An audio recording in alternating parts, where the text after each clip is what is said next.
Yaorana et bienvenue dans Manava. Une étude récente sur le virus de l'hépatite B montre une incidence élevée au Fénois.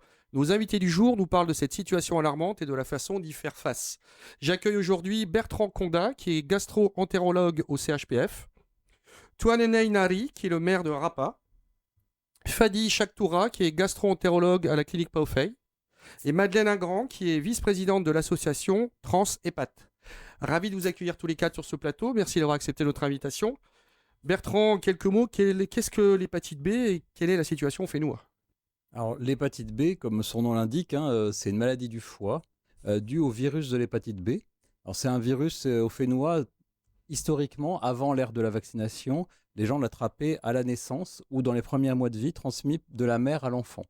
Une fois qu'on a contracté le virus, il y a plusieurs situations. La première, c'est qu'on s'en débarrasse parce qu'on a un bon système immunitaire, des globules blancs qui fabriquent des anticorps, on se débarrasse du virus et on n'en entendra plus jamais parler. Si on fait une prise de sang 30 ans plus tard, on vous dira vous avez eu l'hépatite B, vous avez guéri, aucun souci. Deuxième situation, le système immunitaire ne peut pas se débarrasser du virus, on le garde toute sa vie. Et dans cette situation-là, il y a encore deux situations possibles. Soit votre système immunitaire n'a pas réussi à s'en débarrasser, mais le contrôle complètement le virus. Le virus est en quantité infime dans le sang. On appelle ça un porteur sain, porteur asymptomatique. Et vous arrivera, pareil, une petite surveillance une fois par an, mais il vous arrivera rien. En fait, la situation embêtante, c'est les gens qui ont le virus, dont le système immunitaire n'arrive pas à contrôler. Il y a beaucoup de virus dans le sang, beaucoup de dégâts dans le foie. Et en fait, vous avez attrapé l'hépatite B à la naissance. Pendant des années, sans que vous ayez aucun symptôme, le virus va travailler, va abîmer votre foie avec des petites fibres on appelle ça la fibrose. Et au bout de 30, 40, mais plutôt 50 ans, 60 ans, vous allez avoir un risque de cirrhose du foie, que le foie ne fonctionne plus. Et surtout, ce qu'on craint le plus, c'est le cancer du foie. Donc, vous avez attrapé le virus à la naissance et à 50, 60 ans, ou 40 ans, vous faites un cancer du foie. Il y a un paradoxe, c'est que quand on parle de cirrhose, souvent on associe ça à l'alcool. Donc j'imagine que ça doit être une surprise pour les personnes qui se rendent compte qu'ils ont une cirrhose du foie alors qu'ils ont une vie très saine et qu'on ne s'attendait pas à ça. Exactement, il n'y a pas que l'alcool qui donne la cirrhose. Et en Polynésie, la première cause, c'est le virus de l'hépatite B, aussi le surpoids et le diabète, et l'alcool joue un petit rôle, mais juste avec le virus de l'hépatite B, on peut avoir une cirrhose, et le grand danger de ça, c'est le cancer du foie. Quelle est la situation au Fénois ? Alors, la situation au Fénois, il y a deux populations totalement différentes, comme on l'a dit. Les gens qui ont moins de 30 ans, et heureusement, la vaccination a été parfaitement bien faite en Polynésie. Il n'y a pas eu cette polémique sur la sclérose en plaques et avec ce trou de vaccination comme il y a en métropole. Les gens de moins de 30 ans peuvent être complètement rassurés. On va dire à peu près nés depuis 1992 et 1995 où ça s'est généralisé. Il y a 0 hépatite B pour les moins de 30 ans. Donc c'est efficace. Par contre, les gens qui ont plus de 30 ans, beaucoup ont contracté l'hépatite B avant l'ère de la vaccination, ne le savent pas. Et là, il y a un taux assez élevé d'hépatite B sur l'ensemble de la Polynésie. On ne sait pas exactement les chiffres, peut-être 1 à 3%. Par contre, ce qu'on sait, c'est qu'il y a 2 archipels où vraiment c'est très très élevé. En premier lieu, l'archipel des Australes et en second lieu, les Marquises. Et c'est des endroits où vraiment il faut faire quelque chose pour cette population qui ne sait pas qu'il est infecté et qu'il faut diagnostiquer par une simple prise de sang ou on en parlera par un petit test qu'on appelle un TROD par une petite piqûre au bout du doigt pour pouvoir justement les traiter et éviter le problème du cancer du foie. On peut imaginer qu'il y a 5 à 10% des gens qui ont Alors je vais poser la question au Tavana. La situation à Arapa, alors, qu'est-ce que ça donne et quel est l'état d'esprit, on va dire? Aujourd'hui, on est beaucoup plus tranquille par rapport à l'hépatite B, puisque avec l'aide de Taote Fadi, nous avons mené une campagne de dépistage et pratiquement tout le monde a été dépisté. Et les cas qui sont avérés positifs sont suivis aujourd'hui. La campagne de dépistage, elle a été faite pour les plus de 30 ans ou pour la totalité de la... Pour la totalité de la population. Alors, Fadi, on parle justement de dépistage. Tu nous montres, si tu veux nous montrer on va dire le petit outil qui est très important. Voilà, tu peux le montrer à la caméra. Voilà. C'est en fait un test extrêmement simple. Mets le plus haut si tu veux bien, comme ça. Voilà, hop. Voilà. En fait, c'est un test extrêmement simple qui est... l'équivalent du test Covid. Maintenant, tout le monde connaît les tests Covid. C'est exactement la même chose. Une goutte de sang et le résultat se lit en 5 minutes. Donc maintenant, tout le monde connaît les tests Covid. On avait fait exactement la même chose, mais ce n'est pas un test pour l'hépatite B. Et en avril 2019, donc, j'ai été à Rapa sous l'égide du Rotary Club de Papeete. Je suis rotarien. Et on a monté le projet avec Tavana et avec le Rotary pour pouvoir dépister justement, pour commencer à dépister aux Australes, du fait de la présence d'un bon nombre de cancers du foie qu'on détectait notamment à Rapa. Et on a décidé d'y aller et on a dépisté donc toute la population là-bas. On parle du dépistage, mais quels sont les différents modes de contamination? Différents modes de contamination.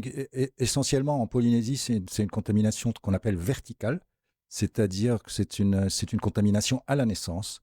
La maman qui a le virus, qui ne le sait pas, qui transmet le virus à son bébé au moment de la naissance. Materno-fétal, c'est exact. ça? C'est exact. C'est la contamination materno-fétale. On dit ça, c'est une contamination verticale. Il y a la contamination par voie sexuelle aussi. Hein.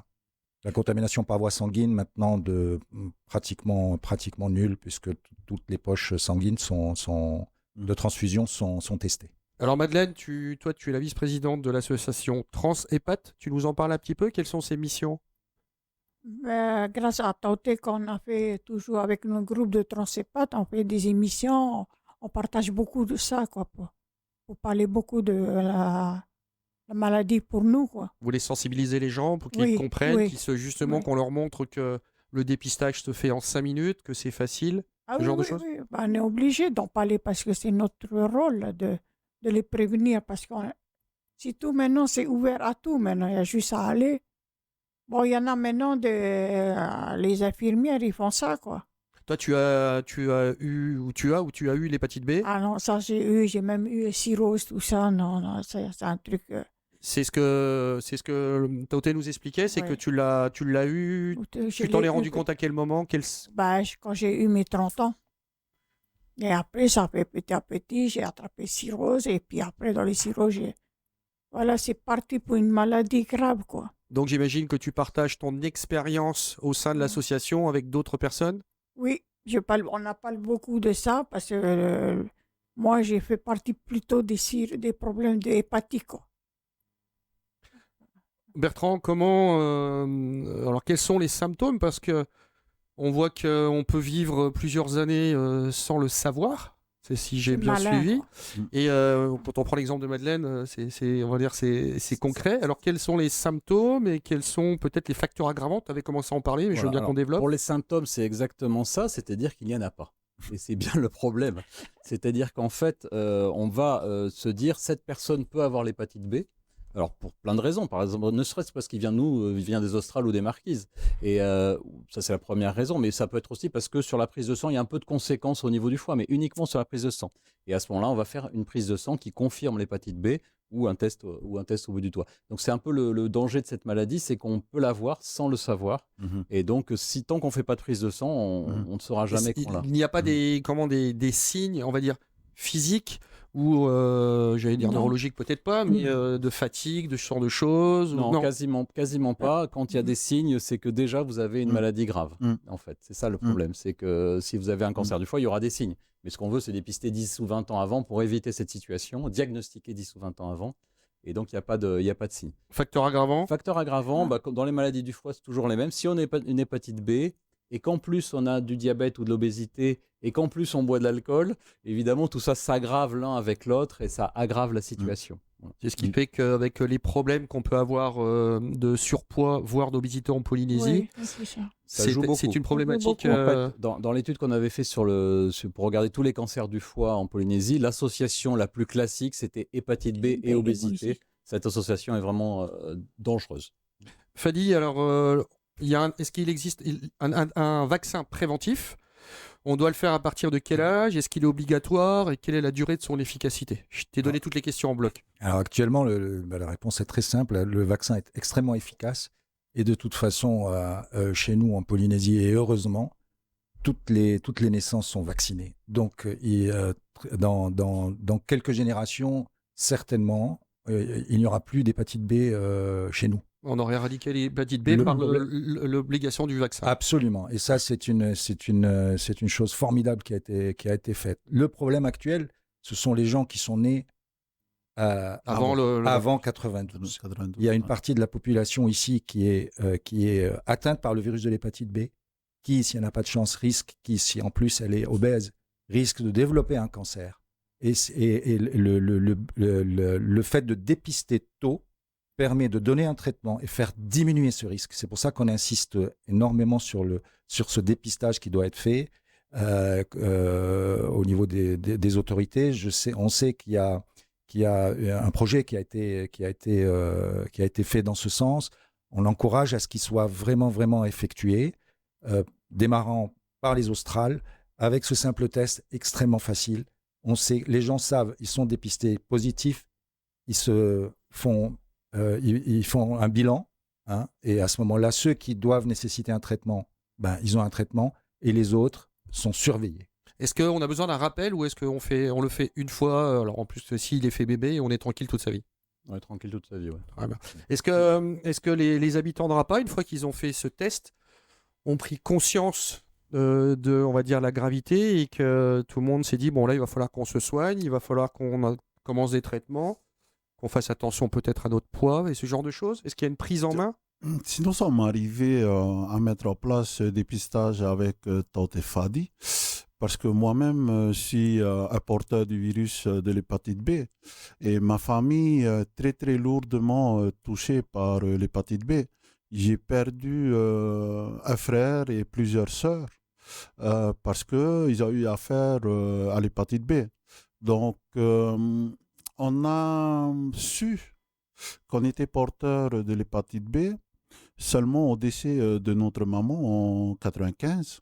Suite à ce décès, elle est décédée d'un cancer du foie. Nous avons Qui était lié aussi à l'hépatite B? Oui, Absolument. tout à fait. Donc, ma maman ne prend jamais d'alcool. Non, j'imagine. Oui, on est dans la lignée de ce que vous nous avez expliqué. Oui. Tout à fait. Donc, 2 ans plus tard, nous avons tous décidé, les frères et sœurs, de se faire dépister. Et donc, nous avons fait appel aux compétences de Taote Fadi pour le faire.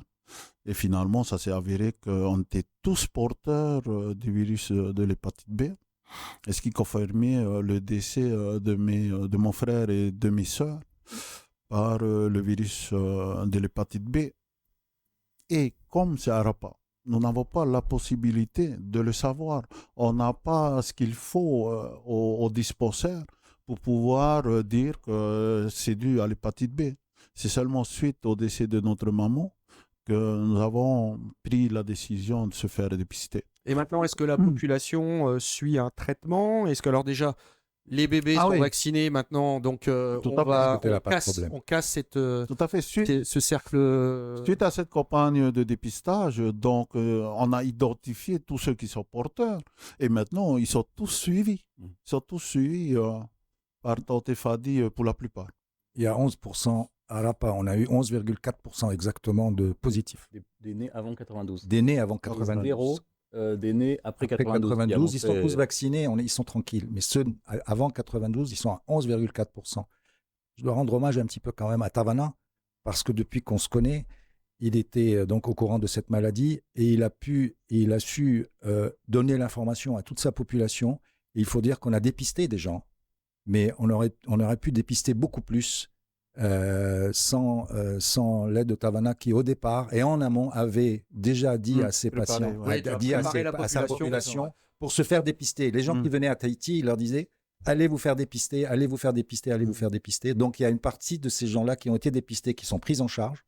Et il restait une partie qu'on a dépistée d'ailleurs au moment de cette campagne avec le Rotary. Si j'ai voulu venir témoigner, c'est que je veux sensibiliser les élus sur ce problème, notamment des Australes, puisque un des foyers le plus virulent se trouve aux Australes et aux Marquises. Donc, et ça tombe bien qu'il y a cette émission. Et parce que la semaine prochaine, je serai avec les élus des Australes et je leur en parlerai. Bon, j'imagine qu'ils en sont conscients et qu'ils veulent aussi le bien de leur population. Je voudrais rebondir quand même sur les Australes, parce que sur cette étude sur le cancer du foie, on s'est rendu compte que le risque de cancer du foie sur hépatite B aux Australes est vraiment particulièrement élevé. On est dans les taux, On dit toujours que l'hépatite B, le cancer sur l'hépatite B, c'est l'Asie du Sud-Est, l'Afrique subsaharienne. Là, on est des taux presque au-dessus aux Australes. Donc on est dans le Voilà. alarmant. Dans le alarmant, oui. voilà. Et en fait, on a recherché un petit peu pourquoi, et probablement, le virus qui est aux Australes est plus agressif que le virus du reste de la Polynésie. Ça ne veut pas dire que le reste de la Polynésie, il ne faut pas rechercher le virus, notamment aux Marquises. Peut-être parce que justement Mais- le virus a pu se développer sur plusieurs, pas générations, Alors, peut-être pas, mais Chaque isolat géographique dans le monde D'accord. a son type de virus. Là, on n'a pas encore la certitude de ce que je vous dis, mais probablement on a un virus agressif aux Australes, et c'est pour ça que ce dépistage dans les îles des Australes me paraît être quelque chose Je d'indispensable. trouverais dommage qu'il n'y ait pas la suite de ces dépistages, puisque nous avons quand même un avantage par rapport à une situation antérieure à 95, c'est que nous avons, les médecins ont les traitements pour freiner l'évolution de la maladie. Tout à fait. oui, maintenant on n'a pas de, je vais dire le mot, on n'a pas d'excuse pour pas traiter ça, on peut traiter. Après, Ouais. c'est une volonté. Ouais, ouais. Il y a une décision à Le prendre. traitement est très simple. Hein. Ouais. Après, il y a des problèmes de coût, mais le traitement est très simple. Un comprimé par jour, sans effet indésirable, vous contrôlez le virus. C'est sous traitement depuis 2001 jusqu'à aujourd'hui. Madeleine, est-ce que selon toi la population est suffisamment alertée à tout ça et suffisamment au courant, et particulièrement, moi je reviens sur la transmission via les maladies, la non-utilisation de préservatifs. Est-ce que les ados ou les jeunes adultes, C'est plutôt pour les nos jeunes qu'il faut plus en parler parce que des fois, ils n'aiment pas préservatif, ils n'aiment rien. Mais ces maladies-là qu'on fait, nous, comment on dit, c'est malin comme maladie, quoi. Parce que quand tu préviens, c'est trop tard. C'est ce que j'ai eu. Il fallait que j'ai eu des césariennes et c'est là qu'on a trouvé tout ça, quoi. Et ça continue la maladie. est-ce que tu es Maintenant- encore sous traitement? Non, ça y est, j'ai juste mon antirégime maintenant pour mon foie. Et tu as eu donc, toi tu es arrivé à un stade où il a fallu que tu aies une greffe du foie. Alors là, c'est le pire des greffes, là, parce qu'il fallait vraiment que je parte. On ne peut rien attendre. On Je suis partie a en urgence. Je suis restée dans l'avion pendant que j'avais un médecin avec moi qui m'accompagnait. Mais je ne voudrais pas d'autres jeunes qui peuvent avoir cette maladie. Il faudra qu'ils fassent quoi. On partage un peu ça. Le message aussi qu'on voudrait faire passer, c'est que lorsque dans des familles, il y a la notion que quelqu'un dans la famille a le virus de l'hépatite B, tous les membres de la famille doivent absolument se faire dépister. On dit classiquement les gens qui vivent, entre guillemets, sous le même toit, y compris quand ils étaient jeunes. Hein. Surtout, bien entendu, les gens qui n'ont jamais été vaccinés. Donc, l'époux, le compagnon, la compagne, les enfants, les frères et sœurs. Dépistage absolu, on en découvre un dans la famille, tout le monde doit être absolument dépisté. Parce que, comme a dit Bertrand, c'est une maladie qui est silencieuse. Mais on a eu C'est le même malin. problème, je suis obligé de faire le parallèle, puisque tu nous as montré l'outil pour le dépistage. On a eu le même problème il y a 2 ans avec ce qui nous est arrivé à tous, et on a été capable de le faire. Donc ça veut dire qu'on a la possibilité, on a la capacité de le faire. Là, à l'heure actuelle, c'est recommandé, c'est fait. C'est-à-dire que quand il y a un virus dans la famille, on n'a pas de. En fait, il faut distinguer. Alors, le mot dépistage a deux valeurs. Il y a le diagnostic que l'on fait, nous, les médecins. Et ça, effectivement, quand il y a un cas dans la famille, on le prescrit. Et c'est intéressant de rappeler parce que les gens ne le font pas obligatoirement. Ils ne se sentent pas malades, ils ne le font pas. Mais ça, c'est du diagnostic. Et il y a le dépistage généralisé de population. Ça implique plus d'économistes, d'épidémiologistes. Et c'est pas toujours. On peut faire beaucoup plus de diagnostic que de dépistage. Mais il y a des situations comme aux Australes où ça nous paraît très clair que c'est un archipel qui est un bon candidat pour un vrai dépistage généralisé. Il y a des critères qui sont une maladie fréquente, grave et qui se soigne bien. Je dirais que tous les indicateurs Voilà. sont Ces trois rouges et qui critères sont montrent là. qu'il Voilà. faut le faire. Après, c'est aux épidémiologistes, aux économistes de la santé de mettre en place, de valider qu'on a besoin de ce dépistage. Mais nous, on est obligé de dire qu'à notre sens, on n'a pas toutes les compétences, mais à notre sens, c'est clair que le dépistage aux Australes nous semble nécessaire. Félix, quels sont les risques en cas de grossesse, par exemple, pour la maman, pour le bébé, est-ce que l'allaitement est possible? Est-ce que la maman est dépistée? Enfin, comment est-ce que... Durant la grossesse, une chose qui est importante, c'est que parfois, justement, quand on dépiste une femme enceinte et qui a par exemple une charge virale, comme on appelle une charge virale extrêmement importante. Alors explique-nous charge virale, ce que c'était. La charge virale, c'est la quantité de virus qu'on a. D'accord. Donc ça, c'est pareil, c'est avec une prise de sang, on sait si la personne a énormément de virus dans son corps ou finalement assez peu. Et chez les femmes enceintes qui ont une charge virale très très importante, on est amené parfois à donner malgré tout un traitement pour éviter justement le passage du virus au moment de l'accouchement, même si on sait que l'enfant va avoir un traitement et une vaccination.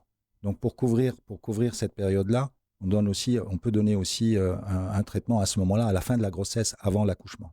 D'accord, donc ça veut dire que la maman pourra allaiter. Alors elle va essayer de faire attention, j'imagine, il va y avoir quelques précautions à prendre, mais elle peut allaiter. Non, elle peut allaiter, ouais. Il n'y a pas de souci. Le passage, enfin, c'est par voie sanguine essentiellement et sexuelle. D'où l'intérêt du dépistage justement des conjoints. On parlait de la santé. Est-ce que la population, justement, c'est la question que je posais tout à l'heure, s'est dit, bon, il faut qu'on fasse aussi peut-être attention à notre alimentation, ce genre de choses. Est-ce qu'il y a une remise en question on va dire, du quotidien et de la méthode et du rythme de vie? Oui, effectivement. Donc, si on veut arriver à un résultat positif, bien évidemment, il faut prendre en compte tous ces aspects-là. Et comme ils sont suivis, donc le médecin, à chaque fois, on rajoute une couche, moi aussi. Est-ce qu'on peut contaminer l'entourage? On va dire, est-ce qu'il y a des expositions accidentelles? Alors, la contamination de l'entourage, non. En fait, il ne faut pas du tout s'inquiéter. Il y a juste la situation des très jeunes enfants qui peuvent attraper l'hépatite B juste au contact avec d'autres enfants, par exemple. Mais comme maintenant ils sont vaccinés, il n'y a plus de soucis. Donc, la seule transmission à l'âge adulte, maintenant, c'est sexuel. Il n'y a pas de transmission en vivant ensemble. Est-ce que justement, alors Madeleine, est-ce qu'au sein de l'association, des jeunes gens vous posent des questions ou alors on considère que comme c'est lié au sexuel, c'est tabou, on n'ose pas? Non, moi j'ai pas eu ça. Alors, autant leur dire, c'est pas à cause de ça, quoi. Parce que j'ai eu ça avant de faire les enfants, mais... Juste, l'immense majorité des transmissions en Polynésie, je le répète, sont materno-fétales, ne sont pas sexuelles. D'accord. Oui. Tamana, tu voulais ajouter quelque chose? Oui. Si le dépistage à Rapa a été réalisé avec Tante Fadi, c'est que nous nous connaissons depuis quand même très très longtemps. Et ensuite, ce qui a facilité, c'est parce qu'il avait trouvé des fonds privés pour financer cette opération. Et que moi, en tant que maire, j'ai apporté également un soutien logistique sur place. Donc... Et pourtant, la santé, c'est une compétence du pays. Il faudrait que le pays apporte également un soutien financier s'il fallait mener le campagne partout en Polynésie et que le pays mette en place un programme pour que ces campagnes-là soient réalisées. Sinon, c'est impossible. Une campagne, alors on va dire que le pays nous entend, vous entend, et la mise en place d'une campagne mettrait combien de temps? Et en combien de temps on pourrait considérer qu'on a éradiqué l'hépatite B de Polynésie? Ça, effectivement, il y a des spécialistes justement de dépistage au niveau du pays, donc ce serait plutôt à leur demander. Nous, on est juste là pour tirer une sonnette d'alarme et pour leur demander. Je crois qu'ils y travaillent. Hein. L'hépatite B, c'est quelque chose d'important pour eux. Ils ont fait cette magnifique campagne de vaccination, donc il y a la deuxième partie à faire. Mais ça pourrait aller vite. Surtout si les Tavalas se mobilisent aussi. Alors, ça va être sur Drapa, mais après, ça peut être aussi aux Marquises, ainsi de suite. Et, bien sûr. Après, il faudra choisir les endroits en premier, les endroits où il y a le plus d'hépatite B, le plus de risques. Et sensibiliser les gens. On a eu la chance à Rapa d'avoir une population extrêmement sensibilisée. Je peux vous dire que tout le monde est venu. Peut-être une personne, mais celle-là, on la connaissait, mais tout le monde est venu. Grâce à Tavana et grâce aussi aux paroisses. Ils nous ont beaucoup aidés, qui ont diffusé l'information. Je peux vous assurer que tout le monde est venu à Rapa. Et tu disais que Tavana aussi a fait un travail en amont qui absolument. On va dire en clair, qui a bien expliqué, qui leur a dit il faut aller vous faire dépister, si on veut casser ce rythme. Surtout que ça, c'est absolument indolore. Ça prend 5 minutes, c'est une petite goutte de sang comme on faisait pour le Covid. La même chose, et on a le résultat immédiat. Et si moi, par exemple, là, après l'émission, je veux aller me faire dépister, est-ce que ça peut venir de mon propre chef? Oui, absolument. Je le demande à qui? Au médecin, au pharmacien? Je fais comment? Médecin. Alors, si vous êtes ici, le mieux, ce serait de faire une prise de sang.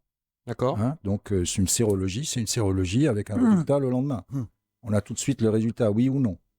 oui ou non. Et en plus, on peut savoir avec la prise de sang si vous avez été protégé, si vous êtes déjà protégé contre le virus, auquel cas vous n'avez pas besoin d'être vacciné. Et est-ce qu'on peut faire des vaccins, mais plus vieux? Si Bien on l'a sûr. jamais, pareil, voilà, moi j'ai, à absolument. mon âge, si je me dis tiens, en fait j'ai pas été vacciné, pareil, Absolument. je demande d'être vacciné et je suis Absolument. Ce protégé. n'est pas réservé aux bébés. Hein. C'est Bon, bien. bah, Tu seras protégé. très bien. Est-ce qu'on peut rappeler en quelques mots l'utilité de ce petit appareil là ou cette petite C'est un test qui est à utiliser par les médecins ou par le personnel de santé, notamment la santé publique si elle le souhaite. Mais encore une fois, pour les gens qui sont aux Australes, ils peuvent aussi aller demander à avoir un dépistage en attendant qu'il y ait un dépistage, on va dire, généralisé au niveau des Australes qu'on espère vraiment. et surtout ne pas hésiter à poser des questions à son médecin. Absolument. Merci d'avoir répondu à mes questions. Vous pourrez retrouver cette émission en replay sur le site de TEN TV. À suivre le VA. Nous, on se retrouve demain à 17h15. Bonne fin de soirée sur TEN TV.